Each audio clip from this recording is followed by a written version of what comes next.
guys, it's me, Sarah. So I am back by popular demand, and the demand is for me to do some more cooking tutorials. I'm sorry I've been absent for a while. I've been not feeling too great, but I'm doing a lot better now, so I'm going to be doing more cooking tutorials, and I'm really looking forward to it. And tonight's dish is going to be my take on walnut shrimp, which is a Chinese dish. And there's other versions of it, but this is my version. And I really hope you guys enjoy it. If you do decide to make it, let me know, and let me know what you think of it. It's taken me like a while to perfect the sauce for it, so yeah, I'd really like to know what you guys think of it. I love your guys' comments and your feedback and all that fun stuff.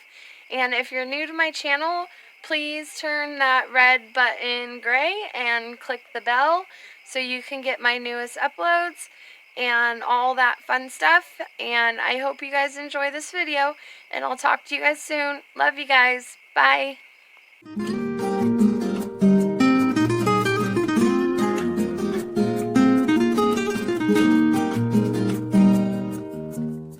Walnut shrimp, Sarah style. So for one, you're going to want raw, deveined, peeled, tail off shrimp that you have thoroughly washed and thoroughly dried. Drying them is like really important because you want the batter to stick really well. You don't want to go to fry it and all the batter just come off the shrimp. Okay, so the stuff you're going to need for the batter is you're going to need 4 eggs, a half a cup of flour and a 1/4 cup of cornstarch, a teaspoon of sea salt, a teaspoon of fresh ground pepper, and then we're going to make some candied walnuts for the top. And then for the sauce, you're going to need some mayonnaise. You're going to need just the juice from sweet pickles. I know you're probably thinking, where's this going? But just believe me when I say it is amazing. So yeah, you just need the juice from the sweet pickles. And then also you're going to need just some regular sugar also for the sauce. So I'm going to start getting stuff together, and I will be right back. Alright, so first off, I'm going to start with the sauce because it's best when it sits. And, yeah, it's just best when it sits. So I'm going to do a half a cup of mayonnaise, a 1/3 cup of sugar, and then we're going to do 1, 2, 3, 4 tablespoons of the sweet pickle juice. So you just want to get your whisk and just whisk it all together. This also, strangely, makes like the best coleslaw dressing ever. It's super good. It's really good for like seafood dips and coleslaw. Like, it's just an amazing concoction. If I do say so myself. It's like a really sweet aioli. So I put the right amount of everything. I think I'm going to add just a tad bit more of mayonnaise. Sorry, every time I've made this, I always just do it to taste. I've never measured out any of my recipes, so when I do my videos, it's really hard because I don't know measurements. So bear with me. But this is looking like the right consistency. Because you don't want it too runny, otherwise it will just make your shrimp really soggy and gross. Anyways, this looks like it's perfect. Yep, perfecto. Okay, so I'm going to set this aside and I'm going to start working on the batter. Okay, so for our batter, we want 4 whole eggs. 1, 2, 2, 3, 4. Secret word for this video, egg. E-G-G, egg.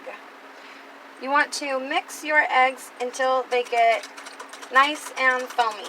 Not like lemon meringue or anything, but just where it gets nice and foamy. So I'm going to do that, and I'll be back and show you what kind of foamy texture you're looking for. The foaminess you're going for, you just want some bubbles in there, and you want to have some water handy. So to my eggs, I'm going to add just about a teaspoon of sea salt. You can use whatever salt you like, but I recommend using sea salt over iodized salt because iodized salt is terrible for you. So try not to use it. If you use that, switch to sea salt. Please do your body good and switch to sea salt or Himalayan salt or any other salt but iodized salt. So now that we added a teaspoon of sea salt and about a teaspoon of fresh ground pepper, you just want to stir it around. And then we're going to take our flour and our cornstarch and try not to drop the whole measuring cup in there. Oh, that would have been wonderful. And then you just want to mix it around. And the reason you want water handy is in case it gets too thick, because the texture that you're looking for is like a pancake batter type texture. So I'm going to add a little bit more water.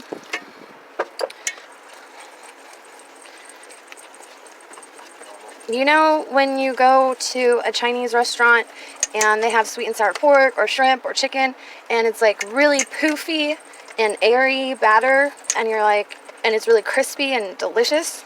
This is how you make that batter. So this is the consistency you want. Just like that. That's perfect. So what we're going to do is we're not going to waste time dipping each and every individual shrimp in here. We're just going to drop all of them in here. That's why you want your shrimp really dry, because you don't want to add extra liquid. You just want to mix this around, make sure all the little shrimpies are fully covered in batter. And then next we're going to get our oil ready and nice and hot. And since I'm frying with canola oil, you don't want to have it on a really high heat, because if canola oil gets too hot, it burns and it puts out a nasty, I think it's a carcinogen. I'm not exactly sure what it's called, but you really don't want to burn canola oil. If you keep it under, I believe, 270 degrees, it's fine and healthy. But if you go above that, it'll burn, and that's when it becomes unhealthy. So just keep that in mind using canola oil. If you don't want to risk it at all, go ahead and use peanut oil. Works really good. And there's a couple other oils that you can use that can withstand high temperatures without burning and stuff. So I will be back with my oil and start frying up our shrimpies.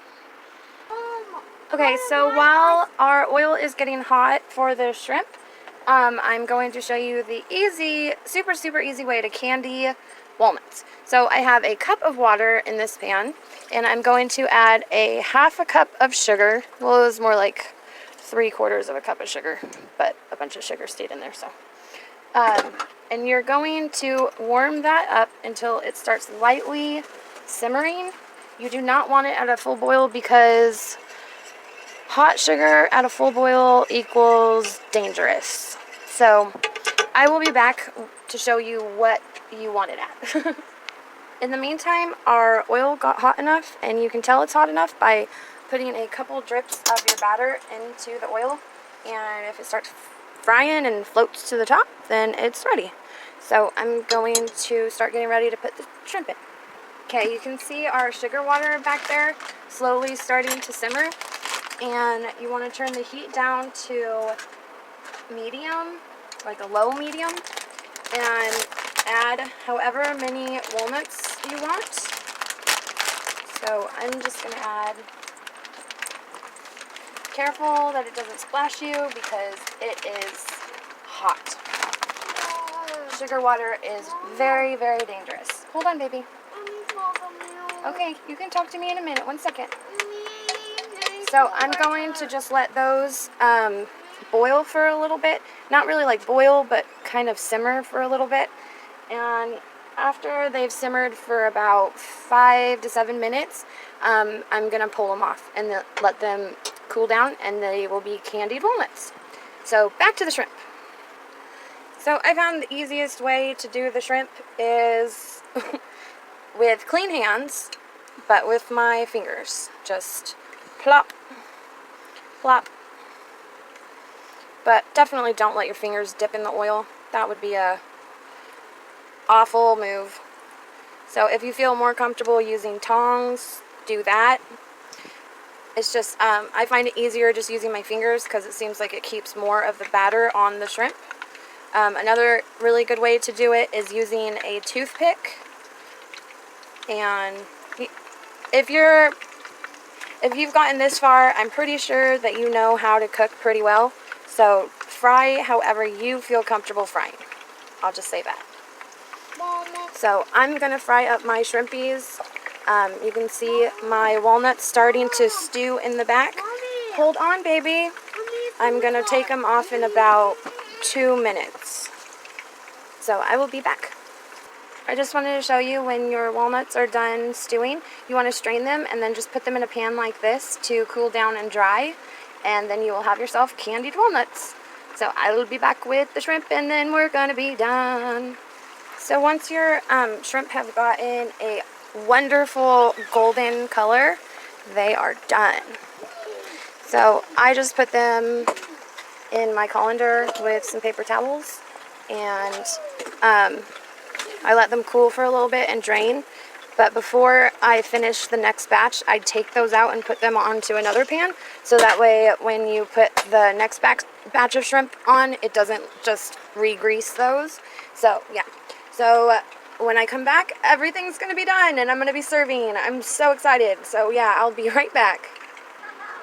So here's the food. Oop, all done and yummy looking.